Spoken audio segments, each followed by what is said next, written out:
Chapter 10. Anne's Apology. Marilla said nothing to Matthew about the affair that evening.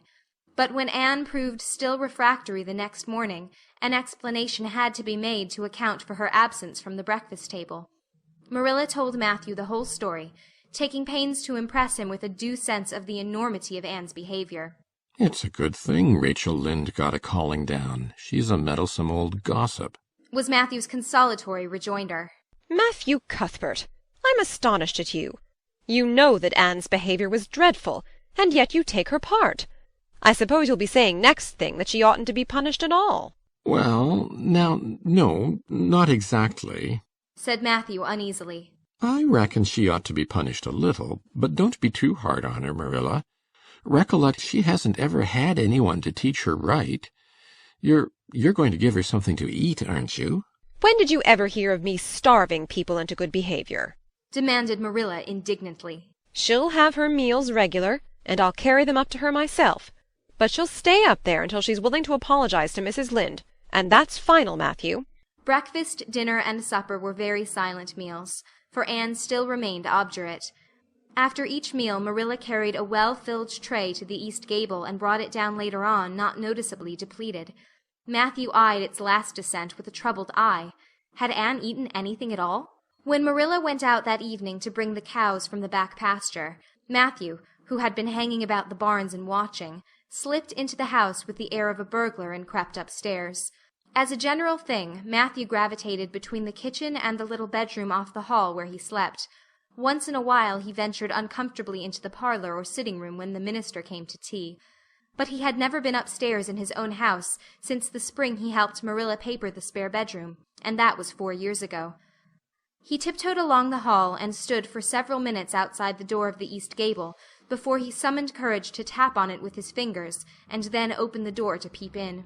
Anne was sitting on the yellow chair by the window, gazing mournfully out into the garden. Very small and unhappy she looked, and Matthew's heart smote him.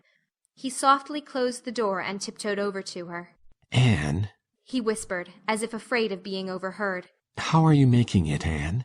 Anne smiled wanly. "Pretty well. I imagine a good deal, and that helps to pass the time. Of course it's rather lonesome, but then I may as well get used to that."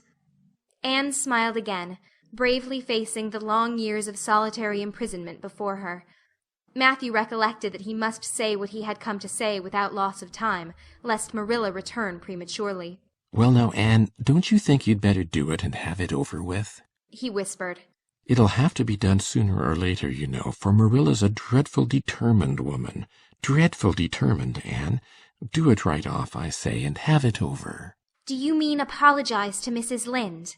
"Yes, apologize. That's the very word," said Matthew eagerly. "Just smooth it over, so to speak. That's what I was trying to get at." "I suppose I could do it to oblige you," said Anne thoughtfully. "It would be true enough to say I am sorry, because I am sorry now. I wasn't a bit sorry last night. I was mad clear through, and I stayed mad all night. I know I did because I woke up 3 times and I was just furious every time. But this morning it was over. I wasn't in a temper any more, and it left a dreadful sort of goneness, too. I felt so ashamed of myself. But I just couldn't think of going and telling Mrs. Lynde so. It would be so humiliating. I made up my mind I'd stay shut up here forever rather than do that. But still, I'd do anything for you, if you really want me to." "Well now, of course I do. It's terrible lonesome downstairs without you. Just go and smooth things over. That's a good girl." "Very well," said Anne resignedly. "I'll tell Marilla as soon as she comes in I've repented." That's right, Anne. But don't tell Marilla I said anything about it. She might think I was putting my oar in, and I promised not to do that." "Wild horses won't drag the secret from me," promised Anne solemnly. "How would wild horses drag a secret from a person anyhow?" But Matthew was gone, scared at his own success. He fled hastily to the remotest corner of the horse pasture, lest Marilla should suspect what he had been up to. Marilla herself, upon her return to the house, was agreeably surprised to hear a plaintive voice calling, "Marilla!" over the banisters. "Well?" she said, going into the hall.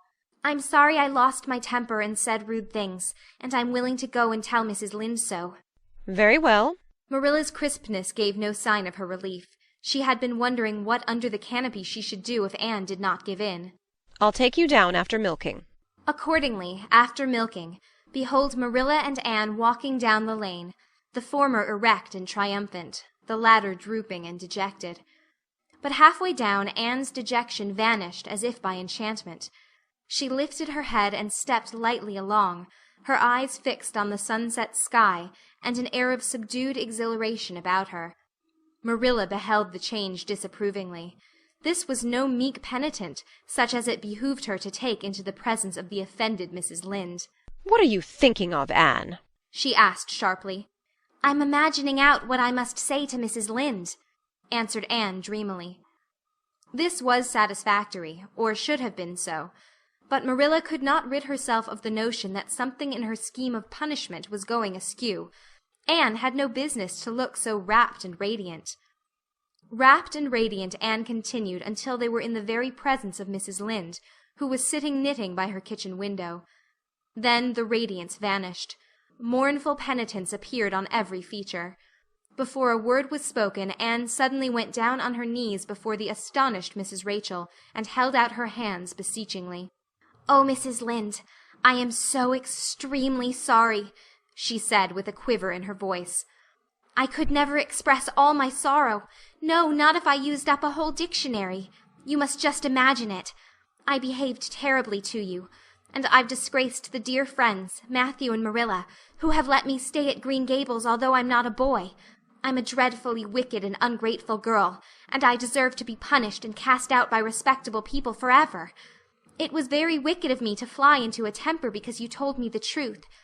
It was the truth. Every word you said was true. My hair is red, and I'm freckled and skinny and ugly. What I said to you was true, too, but I shouldn't have said it. Oh, Mrs. Lynde, please, please forgive me. If you refuse, it will be a lifelong sorrow to me. You wouldn't like to inflict a lifelong sorrow on a poor little orphan girl, would you, even if she had a dreadful temper? Oh, I am sure you wouldn't. Please say you forgive me, Mrs. Lynde." Anne clasped her hands together, bowed her head, and waited for the word of judgment. There was no mistaking her sincerity. It breathed in every tone of her voice. Both Marilla and Mrs. Lynde recognized its unmistakable ring. But the former understood in dismay that Anne was actually enjoying her valley of humiliation, was reveling in the thoroughness of her abasement. Where was the wholesome punishment upon which she, Marilla, had plumed herself? Anne had turned it into a species of positive pleasure. Good Mrs. Lynde, not being overburdened with perception, did not see this. She only perceived that Anne had made a very thorough apology, and all resentment vanished from her kindly, if somewhat officious heart. "There, there, get up, child," she said heartily. "Of course I forgive you. I guess I was a little too hard on you anyway. But I'm such an outspoken person. You just mustn't mind me, that's what. It can't be denied your hair is terrible red. But I knew a girl once, went to school with her in fact, whose hair was every mite as red as yours when she was young, but when she grew up it darkened to a real handsome auburn. I wouldn't be a mite surprised if yours did too. Not a mite." "Oh, Mrs. Lynde!" Anne drew a long breath as she rose to her feet. "You have given me a hope. I shall always feel that you are a benefactor. Oh, I could endure anything if I only thought my hair would be a handsome auburn when I grew up. It would be so much easier to be good if one's hair was a handsome auburn, don't you think? And now, may I go out into your garden and sit on that bench under the apple trees while you and Marilla are talking? There is so much more scope for imagination out there." "Laws, yes, run along, child. And you can pick a bouquet of them white June lilies over in the corner if you like." As the door closed behind Anne, Mrs. Lynde got briskly up to light a lamp. "She's a real odd little thing. Take this chair, Marilla. It's easier than the one you've got. I'd just keep that for the hired boy to sit on. Yes, she certainly is an odd child, but there is something kind of taken about her after all. I don't feel so surprised at you and Matthew keeping her as I did, nor so sorry for you either. She may turn out all right. Of course she has a queer way of expressing herself, a little too, well, too kind of forcible, you know. But she's likely to get over that now that she's come to live among civilized folks. And then her temper's pretty quick, I guess. But there's one comfort. A child that has a quick temper, just blaze up and cool down. Ain't never likely to be sly or deceitful. Preserve me from a sly child, that's what. On the whole, Marilla, I kind of like her." When Marilla went home, Anne came out of the fragrant twilight of the orchard with a sheaf of white narcissi in her hands. "I apologized pretty well, didn't I?" she said proudly as they went down the lane. "I thought since I had to do it, I might as well do it thoroughly." "You did it thoroughly, all right enough," was Marilla's comment. Marilla was dismayed at finding herself inclined to laugh over the recollection. She had also an uneasy feeling that she ought to scold Anne for apologizing so well, but then that was ridiculous. She compromised with her conscience by saying severely, "I hope you won't have occasion to make many more such apologies. I hope you'll try to control your temper now, Anne." "That wouldn't be so hard if people wouldn't twit me about my looks," said Anne with a sigh. "I don't get cross about other things, but I'm so tired of being twitted about my hair, and it just makes me boil right over. Do you suppose my hair will really be a handsome auburn when I grow up?" "You shouldn't think so much about your looks, Anne. I'm afraid you are a very vain little girl." "How can I be vain when I know I'm homely?" protested Anne. "I love pretty things, and I hate to look in the glass and see something that isn't pretty. It makes me feel so sorrowful, just as I feel when I look at any ugly thing. I pity it because it isn't beautiful." "Handsome is as handsome does," quoted Marilla. "I've had that said to me before, but I have my doubts about it," remarked skeptical Anne, sniffing at her narcissi. "Oh, aren't these flowers sweet? It was lovely of Mrs. Lynde to give them to me. I have no hard feelings against Mrs. Lynde now. It gives you a lovely, comfortable feeling to apologize and be forgiven, doesn't it?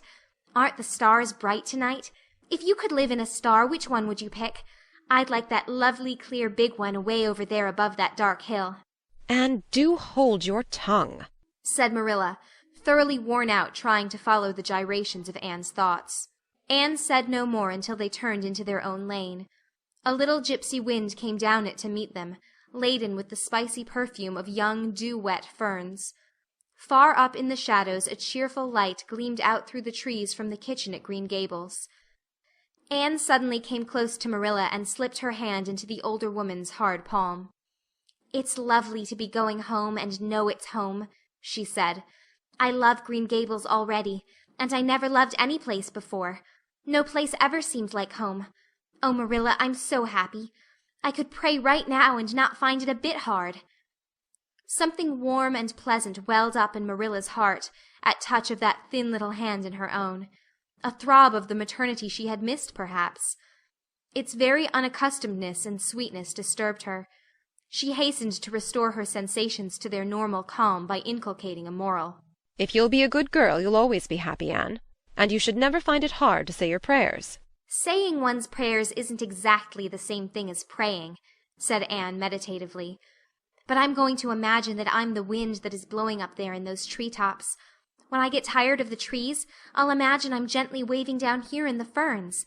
And then I'll fly over to Mrs. Lynde's garden and set the flowers dancing. And then I'll go with one great swoop over the clover field. And then I'll blow over the lake of shining waters and ripple it all up into little sparkling waves. Oh, there's so much scope for imagination in a wind. So I'll not talk any more just now, Marilla." "Thanks be to goodness for that," breathed Marilla in devout relief. Chapter 11. Anne's Impression of Sunday School. "Well, how do you like them?" said Marilla. Anne was standing in the gable room, looking solemnly at 3 new dresses spread out on the bed.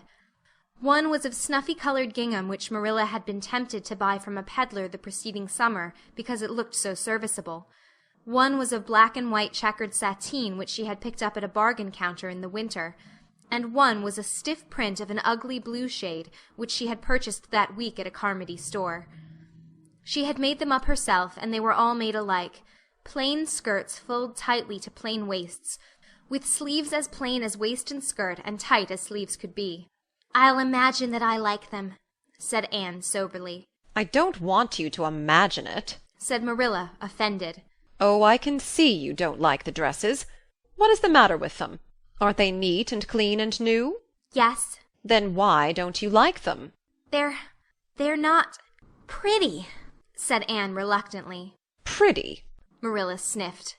I didn't trouble my head about getting pretty dresses for you.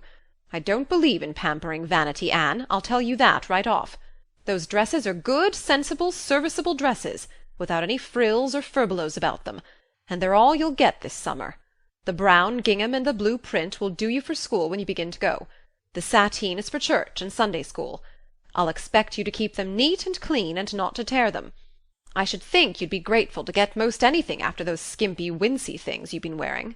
Oh, I am grateful, protested Anne. But I'd be ever so much gratefuller if you'd made just one of them with puffed sleeves. Puffed sleeves are so fashionable now. It would give me such a thrill, Marilla, just to wear a dress with puffed sleeves. Well, you'll have to do without your thrill. I hadn't any material to waste on puffed sleeves. I think they are ridiculous-looking things anyhow. I prefer the plain, sensible ones. But I'd rather look ridiculous when everybody else does than plain and sensible all by myself, persisted Anne mournfully. Trust you for that. Well, hang those dresses carefully up in your closet, and then sit down and learn the Sunday school lesson. I got a quarterly from Mr. Bell for you, and you'll go to Sunday school tomorrow, said Marilla, disappearing downstairs in high dudgeon. Anne clasped her hands and looked at the dresses. I did hope there would be a white one with puffed sleeves, she whispered disconsolately. I prayed for one, but I didn't much expect it on that account. I didn't suppose God would have time to bother about a little orphan girl's dress. I knew I'd just have to depend on Marilla for it. Well, fortunately I can imagine that one of them is of snow-white muslin with lovely lace frills and 3 puffed sleeves. The next morning, warnings of a sick headache prevented Marilla from going to Sunday school with Anne. You'll have to go down and call for Mrs. Lynde, Anne, she said. She'll see that you get into the right class. Now mind you behave yourself properly. Stay to preaching afterwards, and ask Mrs. Lynde to show you our pew. Here's a cent for collection. Don't stare at people, and don't fidget. I shall expect you to tell me the text when you come home. Anne started off irreproachable, arrayed in the stiff black and white sateen, which, while decent as regards length and certainly not open to the charge of skimpiness, contrived to emphasize every corner and angle of her thin figure. Her hat was a little, flat, glossy new sailor, the extreme plainness of which had likewise much disappointed Anne, who had permitted herself secret visions of ribbon and flowers. The latter, however, were supplied before Anne reached the main road, for being confronted halfway down the lane with a golden frenzy of wind-stirred buttercups and a glory of wild roses, Anne promptly and liberally garlanded her hat with a heavy wreath of them. Whatever other people might have thought of the result, it satisfied Anne, and she tripped gaily down the road, holding her ruddy head with its decoration of pink and yellow very proudly. When she had reached Mrs. Lynde's house, she found that lady gone. Nothing daunted, Anne proceeded onward to the church alone. In the porch she found a crowd of little girls, all more or less gaily attired in whites and blues and pinks, and all staring with curious eyes at this stranger in their midst, with her extraordinary head adornment. Avonlea little girls had already heard queer stories about Anne. Mrs. Lynde said she had an awful temper. Jerry Biot, the hired boy at Green Gables, said she talked all the time to herself or to the trees and flowers like a crazy girl. They looked at her and whispered to each other behind their quarterlies. Nobody made any friendly advances, then or later on when the opening exercises were over and Anne found herself in Miss Rogerson's class. Miss Rogerson was a middle-aged lady who had taught a Sunday school class for 20 years. Her method of teaching was to ask the printed questions from the quarterly and look sternly over its edge at the particular little girl she thought ought to answer the question. She looked very often at Anne, and Anne, thanks to Marilla's drilling, answered promptly, but it may be questioned if she understood very much about either question or answer. She did not think she liked Miss Rogerson, and she felt very miserable. Every other little girl in the class had puffed sleeves. Anne felt that life was really not worth living without puffed sleeves. Well, how did you like Sunday school? Marilla wanted to know when Anne came home. Her wreath having faded, Anne had discarded it in the lane, so Marilla was spared the knowledge of that for a time. I didn't like it a bit. It was horrid. Anne Shirley, said Marilla rebukingly. Anne sat down on the rocker with a long sigh, kissed one of Bonny's leaves, and waved her hand to a blossoming fuchsia. "They might have been lonesome while I was away," she explained. "And now about the Sunday school. I behaved well, just as you told me. Mrs. Lynde was gone, but I went right on myself. I went into the church with a lot of other little girls, and I sat in the corner of a pew by the window while the opening exercises went on. Mr. Bell made an awfully long prayer. I would have been dreadfully tired before he got through if I hadn't been sitting by that window, but it looked right out on the Lake of Shining Waters, so I just gazed at that and imagined all sorts of splendid things." "You shouldn't have done anything of the sort. You should have listened to Mr. Bell." "But he wasn't talking to me," protested Anne. "He was talking to God, and he didn't seem to be very much interested in it either. I think he thought God was too far off to make it worth while. I said a little prayer myself, though. There was a long row of white birches hanging over the lake, and the sunshine fell down through them, way, way down deep into the water. Oh, Marilla, it was like a beautiful dream. It gave me a thrill, and I just said, 'Thank you for it, God,' 2 or 3 times. "Not out loud, I hope," said Marilla anxiously. "Oh, no, just under my breath. Well, Mr. Bell did get through at last, and they told me to go into the classroom with Miss Rogerson's class. There were 9 other girls in it. They all had puffed sleeves. I tried to imagine mine were puffed too, but I couldn't. Why couldn't I? It was as easy as could be to imagine they were puffed when I was alone in the East Gable, but it was awfully hard there among the others who had really truly puffs." "You shouldn't have been thinking about your sleeves in Sunday school. You should have been attending to the lesson. I hope you knew it." "Oh, yes, and I answered a lot of questions. Miss Rogerson asked ever so many. I don't think it was fair for her to do all the asking. There were lots I wanted to ask her, but I didn't like to because I didn't think she was a kindred spirit. Then all the other little girls recited a paraphrase. She asked me if I knew any. I told her I didn't, but I could recite The Dog at His Master's Grave if she liked. That's in the Third Royal Reader. It isn't a really, truly religious piece of poetry, but it's so sad and melancholy that it might as well be. She said it wouldn't do, and she told me to learn the 19th paraphrase for next Sunday. I read it over in church afterwards, and it's splendid. There are 2 lines in particular that just thrill me. 'Quick as the slaughtered squadrons fell in Midian's evil day.' I don't know what squadrons means, nor Midian either, but it sounds so tragical. I can hardly wait until next Sunday to recite it. I'll practice it all the week. After Sunday school I asked Miss Rogerson, because Mrs. Lynde was too far away, to show me your pew. I sat just as still as I could, and the text was Revelations, 3rd chapter, 2nd and 3rd verses. It was a very long text. If I was a minister, I'd pick the short and snappy ones. The sermon was awfully long, too. I suppose the minister had to match it to the text. I didn't think he was a bit interesting. The trouble with him seems to be that he hasn't enough imagination. I didn't listen to him very much. I just let my thoughts run, and I thought of the most surprising things."